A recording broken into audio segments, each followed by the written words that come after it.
उन्होंने हिंसा की है, लेकिन इसकी शुरुआत कैसे हुई? आप एक बात बताइए, हमारे किसी भी महापुरुष को, हमारे भगवान को अगर कोई भी गाली देगा, अगर तथागत गौतम बुद्ध को कोई भी गाली देगा, हम बर्दाश्त नहीं करेंगे। जब हम बर्दाश्त नहीं करेंगे तो रोष प्रकट करने के लिए हम सड़कों पर उतरेंगे। बहुत सिंपल सी बात, आप इसको देख लीजिए, कहीं भी एफआईआर इसके खिलाफ कोई दर्ज नहीं हुई। लोगों ने शिकायतें की है, सरकार ने एफआईआर इसके खिलाफ दर्ज नहीं की है। सिर्फ सस्पेंड करना ही काफी थोड़ी ना होता है। जय हिंद साथियों, मैं हूं मनोज अंतानी और आप देख रहे हैं तमाम बहुजन मीडिया। मेरे साथ आज हमारे बड़े ही खास मित्र और सामाजिक कार्यकर्ता नवाब सतपाल तंवर हैं। अक्सर आप इनको सोशल मीडिया पर सुनते हैं। कुछ चर्चाएं हैं जिनके ऊपर नवाब सतपाल जी का हम बयान लेना चाह रहे हैं। एक मैडम हैं नुपुर शर्मा कर एक बयान देती हैं नबी को लेकर और कानपुर में हिंसा जोरों पकड़ लेती है। दो समुदायों में पत्थरबाजी होती है, लेकिन उसके बावजूद प्रशासन मौन रहता है और सरकारी स्तर पर उनके खिलाफ कोई कार्रवाई नहीं होती है। लेकिन जब पूरे देश से, देश ही नहीं अंतर्राष्ट्रीय स्तर पर इस मामले को उछाला जाता है और भारत के बाहर के विदेशों से देश के प्रधानमंत्री के लिए जब ट्विटर पर, फेसबुक पर उनके खिलाफ जब वक्तव्य आते हैं तो वो उनको निकाल देते हैं, अपनी पार्टी से निलंबित कर देते हैं। सतपाल जी, किस तरह देखते हैं इस पूरे मामले को? नुपुर शर्मा तो एकमात्र मोहरा है जी। बीजेपी हो या आरएसएस हो, आदेश जो है नागपुर से चलता है।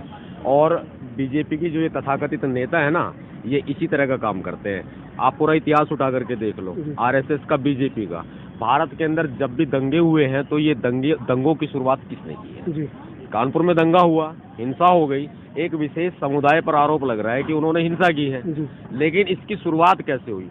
आप एक बात बताइए, हमारे किसी भी महापुरुष को, हमारे भगवान को अगर कोई भी गाली देगा, अगर तथागत गौतम बुद्ध को कोई भी गाली देगा, हम बर्दाश्त नहीं करेंगे। जब हम बर्दाश्त नहीं करेंगे तो रोष प्रकट करने के लिए हम सड़कों पर उतरेंगे। बहुत सिंपल सी बात है। और एक बिल्कुल सिंपल आपको बात बता देते हैं कि जब रोड पर अगर वो लोग उतर रहे थे, बंद का आह्वान कर रहे थे, तो इस बीच में जब सारे लोग बंद के लिए शांतिप्रिय तरीके से सड़कों पर उतरते हैं तो बीच में पत्थर कौन फेंकता है? जो विरोधी गुट के लोग होते हैं वो पत्थर फेंकते हैं। दंगा कराना था, वहाँ प्रधानमंत्री जी और राष्ट्रपति जी जा रहे थे, तो ऐसे में पूरा सुनियोजित तरीके से ये दंगा कराया गया है। नुपुर शर्मा तो एकमात्र मोहरा है, आज सस्पेंड किया, कल उसको वापस ले लेंगे। लेकिन अगर देश में देखा जाए, देश का भविष्य अच्छा नहीं है। बीजेपी सत्ता में है, आरएसएस एक तरह से बीजेपी को चला रहा है और भारत का संविधान खतरे में सबसे बड़ी बात है। तो ऐसी कंडीशन के अंदर आप बिल्कुल अंदाजा लगा सकते हैं कि देश में एससी, एसटी, ओबीसी और माइनॉरिटी, इनका कोई भविष्य नहीं है, इनको गुलाम बना दिया जाएगा। आपने अभी कहा देश का भविष्य खतरे में है। एससी, एसटी, ओबीसी, माइनॉरिटी कोई भी मतलब इस देश के अंदर अपनी जिंदगी नहीं जी रहा है। नहीं। हाँ, इसमें क्या लगता है कि जैसा कि सोशल मीडिया के माध्यम से लगभग 3 या 4 वर्ष पूर्व जो गुजरात का जो कांड निकल कर आया था, जिसमें 4 बहुजन युवकों को, ये जो गाड़ी खड़ी है, ऐसी गाड़ी से बांध कर पीटा गया, उसके बाद सब्बीरपुर कांड हुआ, ऊना कांड हुआ, दुनिया भर के कांड हुए, लेकिन बहुजन समाज अभी तक भी अपनी कह सकते हैं कि प्रखर तरीके से नहीं आया है सामने। जैसे कि एक नबी के मामले में कानपुर के अंदर एक समाज निकल कर आया। कानपुर में जब आप बात कर रहे हैं कि एक धर्म विशेष के लोग जो है विरोध करने के लिए आए, लेकिन अगर कहीं भी कोई भी, जैसे ऊना कांड हुआ, ऊना में सड़कों पर लोग उतरे थे, या कोई भी हत्याकांड होता है या कोई भी ऐसे दंगे वगैरह होते हैं जो बहुजन समाज के खिलाफ कोई भी काम होता है, तो ऐसे में लोग सड़कों पर उतरते हैं। लेकिन जब सड़कों पर लोग उतरते हैं तो हमारे ही लोगों को टारगेट बना देती है सरकार। और वास्तविकता में आप नुपुर शर्मा फॉर एग्जाम्पल है, आप इसको देख लीजिए, कहीं भी एफआईआर इसके खिलाफ कोई दर्ज नहीं हुई। लोगों ने शिकायतें की है, सरकार ने एफआईआर इसके खिलाफ दर्ज नहीं की है। सिर्फ सस्पेंड करना ही काफी थोड़ी ना होता है। आप एफआईआर दर्ज करें, नियमों के तहत, कानूनों के तहत, उसको गिरफ्तार करके उसको जेल भेजे। अगर चैनल पे बहुजन मीडिया तमाम आप बता रहे हैं और साथ ही देख भी रहे हैं बहुजन समाज के लोग, और आप एक बात इन चैनलों पर सबसे बड़ी बात हम आपको कह देते हैं, अगर नुपुर शर्मा को सजा देना या उसके खिलाफ केस दर्ज करना, एफआईआर दर्ज करना, अगर सरकार के बस की बात नहीं तो सरकार बिल्कुल बता दें।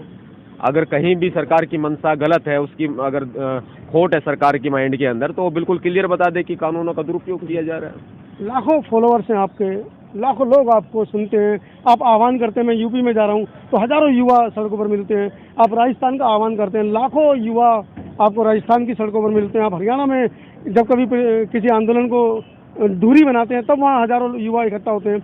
जब युवा आपकी इतनी मानते हैं तो ऐसे में अब आपका खास दायित्व बन जाता है कि इन युवाओं को एक सही रास्ता दिखाना, तो क्या कहना चाहेंगे इन युवाओं? देखिए, हम सही रास्ता सबको दिखाते हैं। जिम्मेदारी जैसे हमारी है ऐसे आपकी भी और सबकी है। तो हम अपने लोगों को कोशिश तो यही करते हैं कि रास्ता सही बाबा साहब अम्बेडकर जी ने और हमारे महापुरुषों ने दिखाया है, वो उस रास्ते पर जैसे हम लोग चल रहे हैं ऐसे सभी लोग चल रहे हैं। अब लोग ये उम्मीद भी करते हैं, जिस तरह से लोग सुनते हैं, वॉच करते हैं, फॉलोवर्स भी है, या यूं कहीं कि एक उम्मीद करते हैं, तो उस उम्मीद पर खरा उतरने की हम पूरी कोशिश करते हैं और करेंगे भी। देखिए, सबसे बड़ी बात ये है कि जहाँ शोषण होते हैं, जहाँ भी इस तरह की एट्रोसिटीज होती है, या फिर बीजेपी का जो कुचक्कर है जो चल रहा है, अगर वो चलता है तो ऐसे में हम सड़कों पर भी उतरते हैं, साथी भी उतरते हैं, जितने भीम सैनिक है वो भी उतरते हैं। तो जिम्मेदारियां अब ज़्यादा हैं और इन जिम्मेदारियों का निर्वहन हम बखूबी तरीके से कर रहे हैं और आगे भी समाज को अच्छा भविष्य देंगे। तो साथियों, आपने सुना नवाब सतपाल तंवर जी को, किस तरह से उन्होंने युवाओं को आह्वान किया। आप लोग युवाओं को आह्वान किया है कि वो किस तरह से समाज में जो हो रहे अत्याचार हैं उनके लिए कंधे से कंधा मिलाकर साथ आएँ, आगे बढ़ें और बाबा साहब के सपनों का देश बनाने में अपनी सहभागिता दर्ज कराएं। धन्यवाद।